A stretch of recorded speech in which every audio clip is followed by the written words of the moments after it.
Jokaru, and I will be your host tonight. Can anybody tell me if you can hear me well? If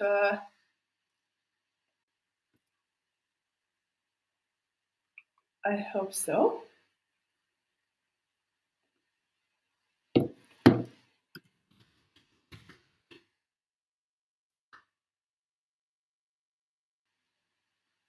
Okay.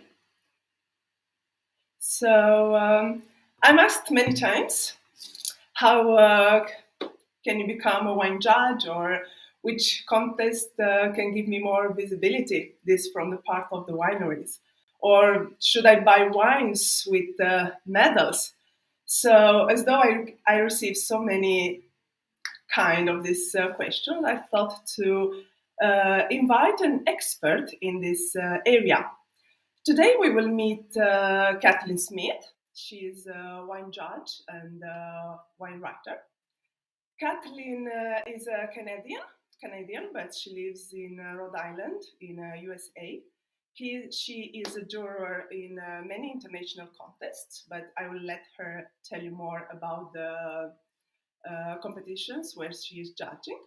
We will discuss together with Kathleen about the importance of medal winning wines, how much we should rely or be conditioned when making a purchase by the presence of a medal, and of course, how to become a wine judge.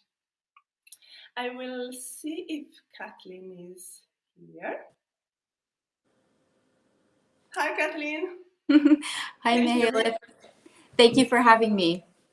Thank you for your time and accepting my invitation to speak about this subject, which is of so much interest of many wine lovers. I want to know everything about your experience as a wine judge, and of course, as though we have only half an hour more or less, I will start immediately. No? Agreed. So I'd like to know which was your first wine competition, and something more about this experience of how many wines per day you had to taste. You are used in that moment to taste so many wines in the same time, stuff like that. Okay, so my first wine judging experience was a few years ago called the Turkish Wine Challenge. It's inaugural wine challenge, actually, so the first one that took place. I was honored to not only be part of the organizing team, but also to be one of the first judges to participate.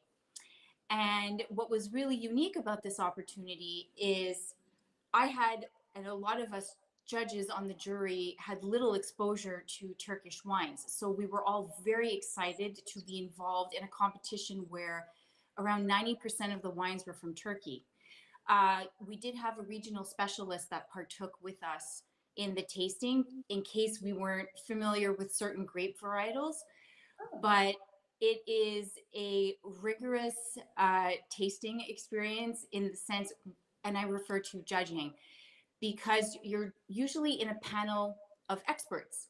And these experts come from all walks of the wine life. They could be buyers, they could be master somms, masters of wine, they could be importers, they could be regional ambassadors or specialists. And you have a panel chair who you all judge individually, but then you discuss at the end what the general score is on 100 and why. And these notes are, depending on the competition, are provided to the producer.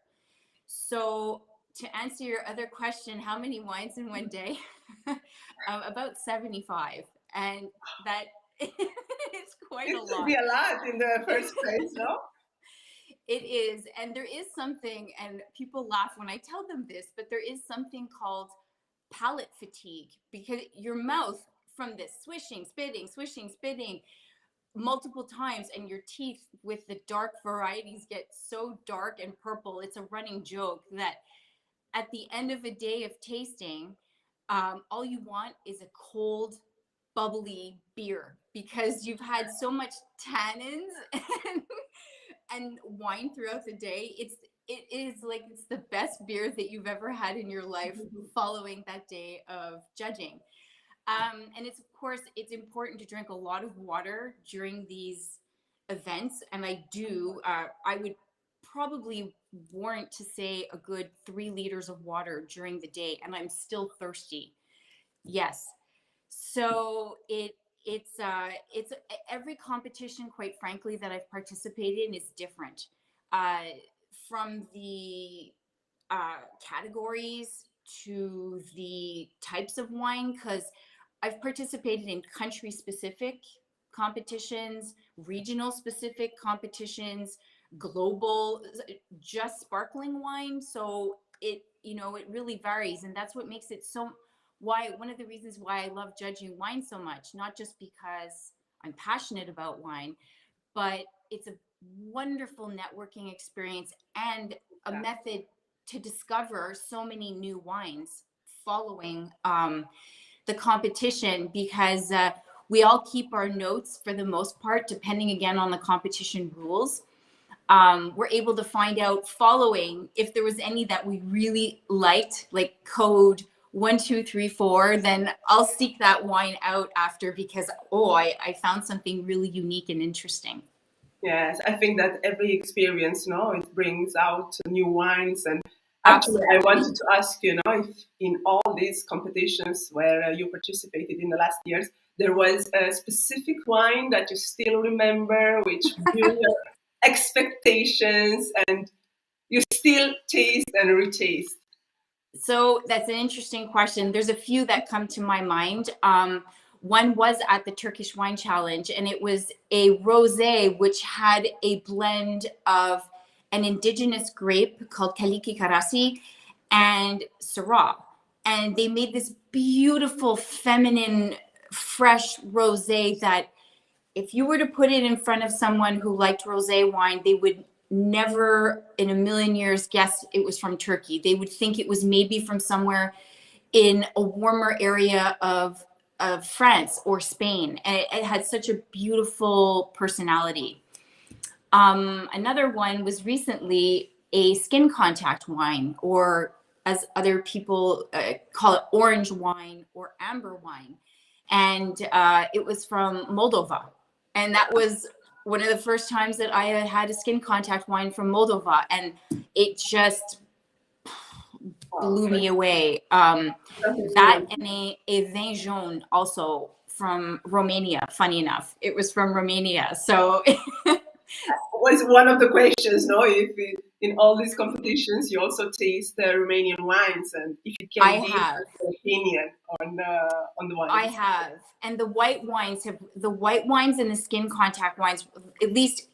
So I might want to add, for those who never participated in a judging event before, there's thousands of wines that are being presented at wine competitions. So I'm not going to taste all of those wines because you're in committees or groups or juries, if you'd like to call them a panel.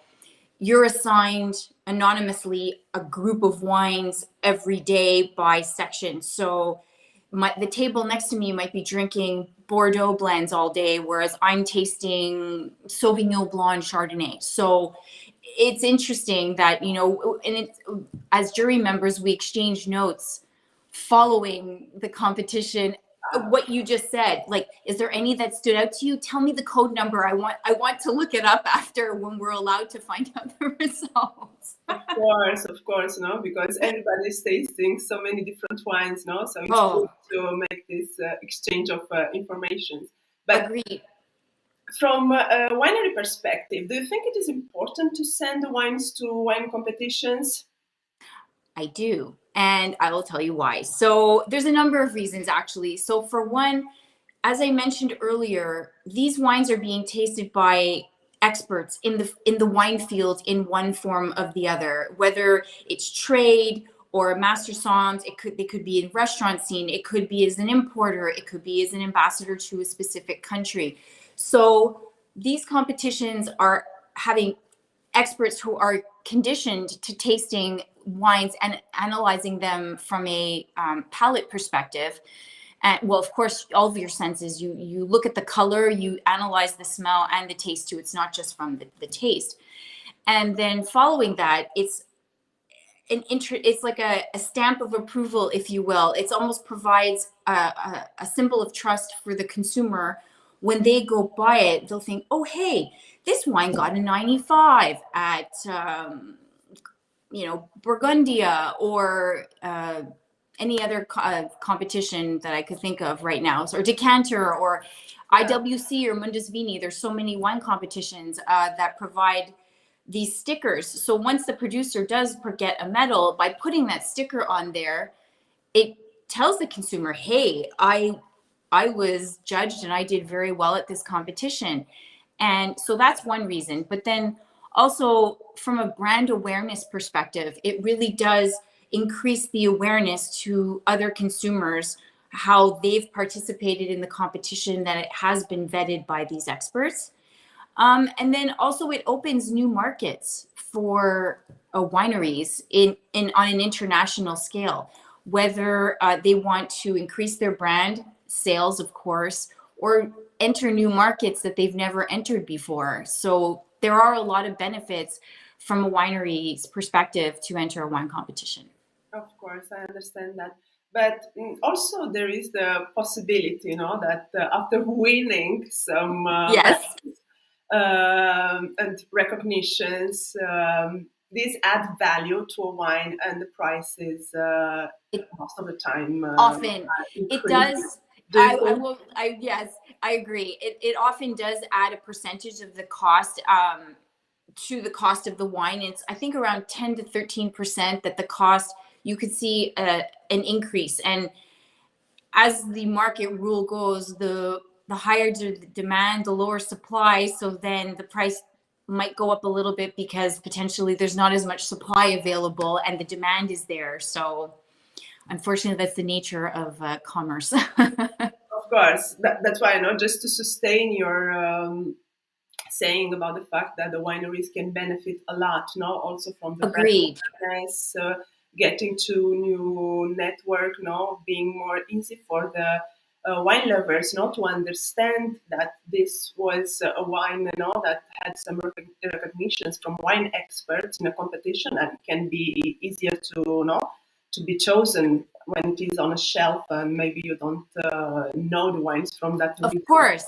Of course, there's a lot of, every country has their own labeling law, and it can be very confusing to the average consumer. So even you go to a brand new wine shop that you've never been to, and you're wine curious and you'd like to try something new, and you go into, I don't know, wines from Uruguay that you've never had before, and you're curious about it, and you might recognize some of the wine grapes, but you're not sure what to buy, how to spend, and perhaps you see a medal and that will instill confidence in the buyer and also some trust that, hey, okay, this won a medal.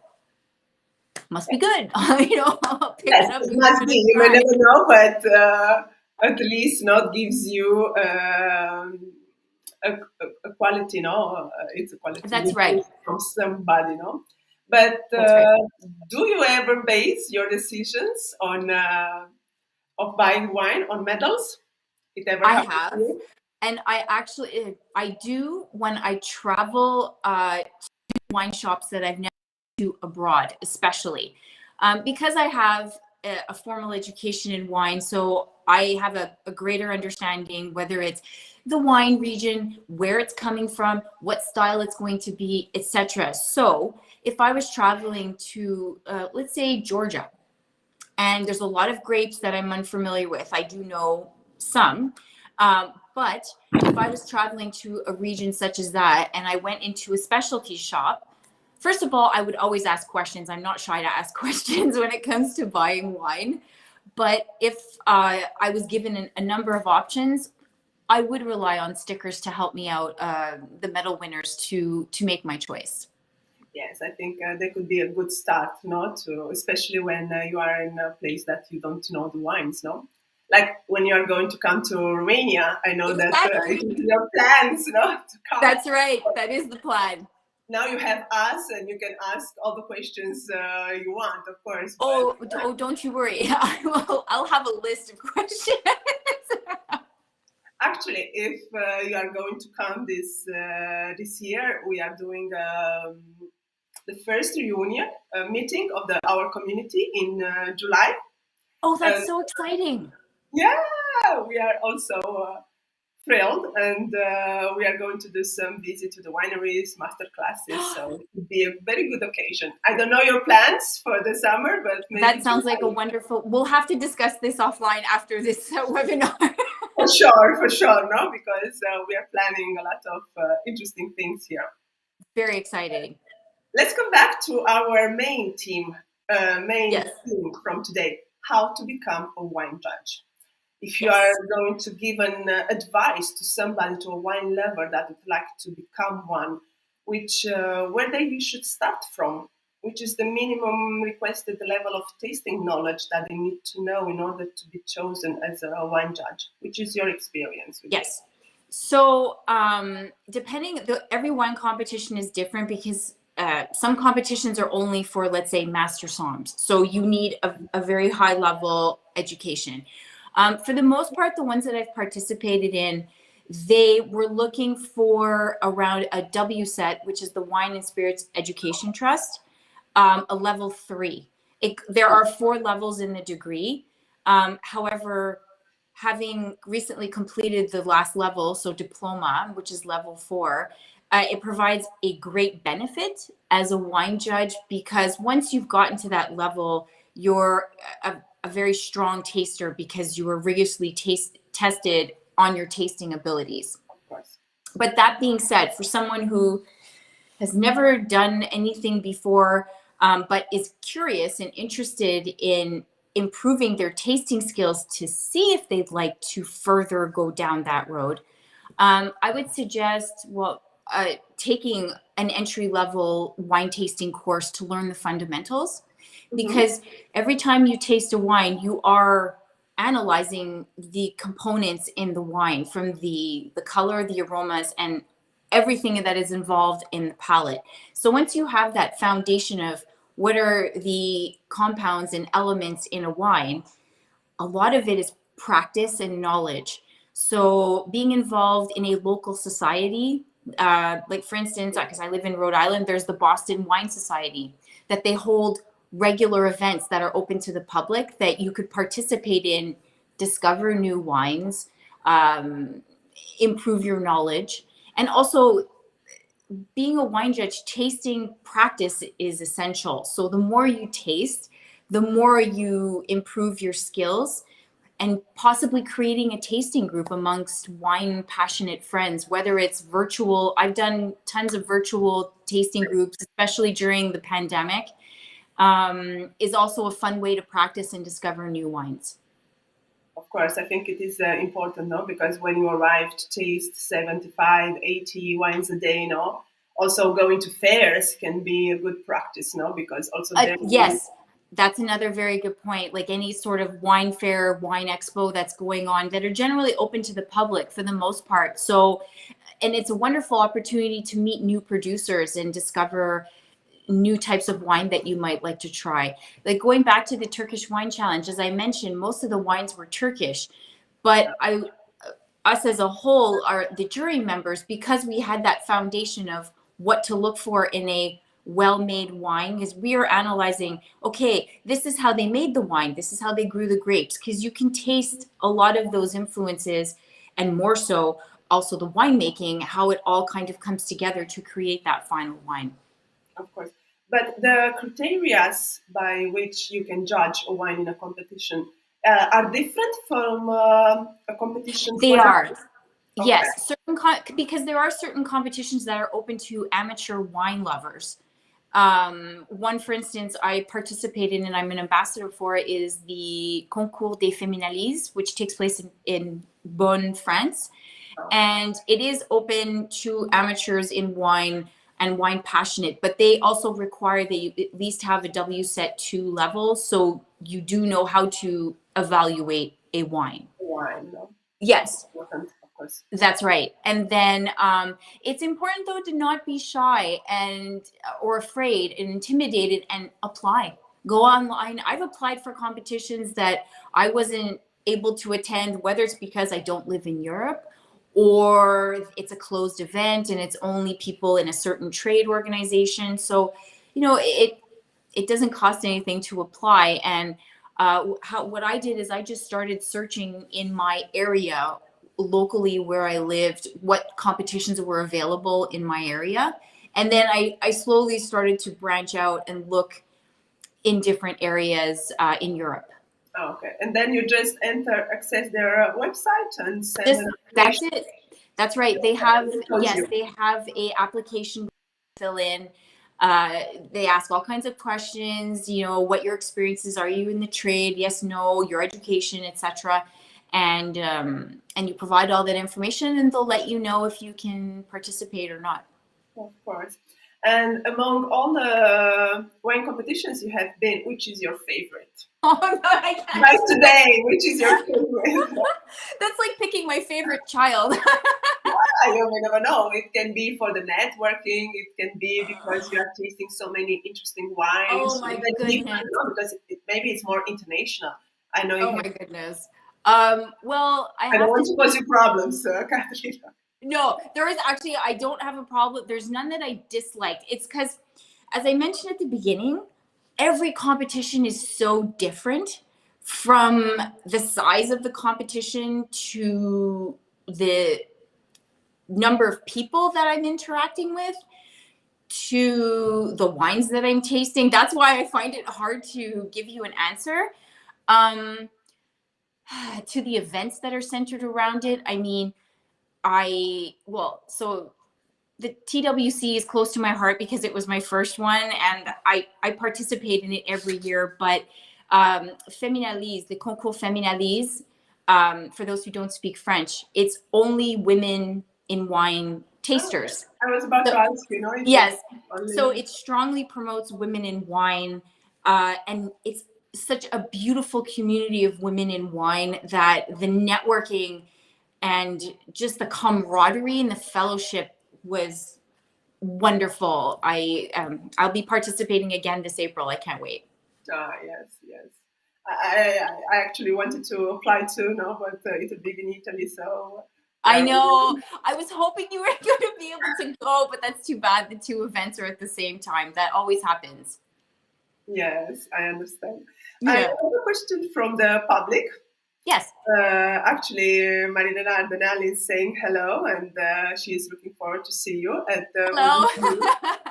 And she is asking, what are your expectations and opinion about this competition, about Mundus Vini? About Mundesvini. Okay. Well, it is a highly reputable and rigorous competition. I unfortunately have not had the pleasure of participating yet. I'm registered to participate, but because of the pandemic, they kept the involvement and participation to Europeans only, living in North America.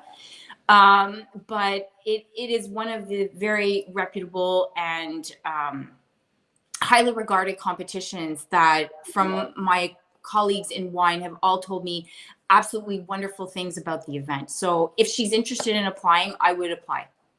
No. She's participating. Sorry. Excuse me, I misheard. Yes. So yes, definitely. Wonderful. I have another question from the public.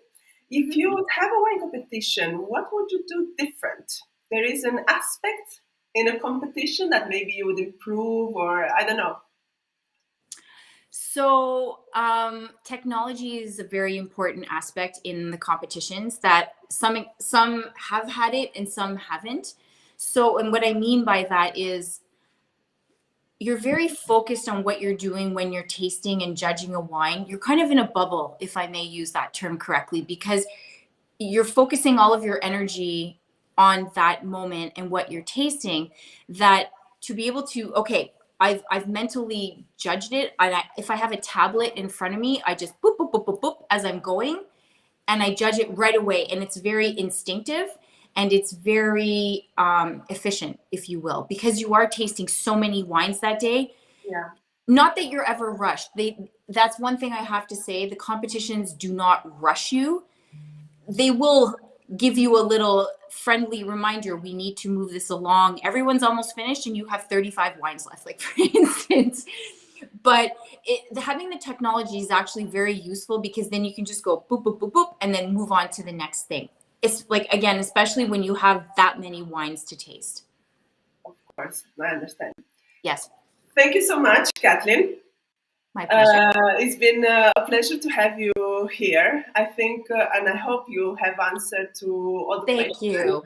And if there will be others, they can directly contact you on the I was going to say Instagram. That's right. That's right. I was going to say, please feel free if you ever have any questions or just comments. My handle on Instagram is the Happy Vine KS, which Mihaela will provide after. And if you actively want to get involved in judging, I strongly suggest it because it's so much fun. And as a wine passionate person, I just love it. Yes, and it's also fun, and it's about getting to know so many new people, new wines, and agreed. Building a real network. Always building knowledge, because that's one of the things I love about wine is that you will never know everything. It's ever evolving and it's an ever learning experience. So it's just fascinating. If there is one thing that I understood by doing so many courses is that we need to ask so many questions. Absolutely. You're so shy, and you're afraid maybe, I will look bad, or I don't. No, it's no. I don't know, so I know that I don't know. No. So I need to ask so many questions in order to get. Agreed. And you know what? That's an important point that we even do that judging in our panel, because sometimes it happens when a wine is bad. And if I smell it and I look and I'll say to my chairman, I said, this smells like cardboard, which is bad. So, we talk, we discuss, there's a camaraderie. So it is important to have a voice and to speak up and not be shy to give your opinion or ask a question. Yes, so many questions, and not to be afraid to say exactly what you want, what you expect, and somebody for sure, it will help you if you are in a restaurant or in a wine shop or in a wine competition. Everybody in the wine world, it's so pleasant, so simple. Agreed. Agreed. So chill. No, it's very, very. Wine makes people happy, so that's why we're all so chill. I don't want to imagine after 75 wines, how happy you can be. I'll show you a picture after where my teeth look like I ate charcoal and I'm rosy cheeked because I'm so hot and tired, but so happy at the same time. But still, a beer, it is good, after so many wines. Definitely. It's a good place. It's a happy place to be. Wonderful. Thank you so much. Thank you. Thank you so much for having me. This was a pleasure. It's been amazing. Thank you. Have a nice evening. Take care. Bye. You too. Bye. Bye-bye, everybody.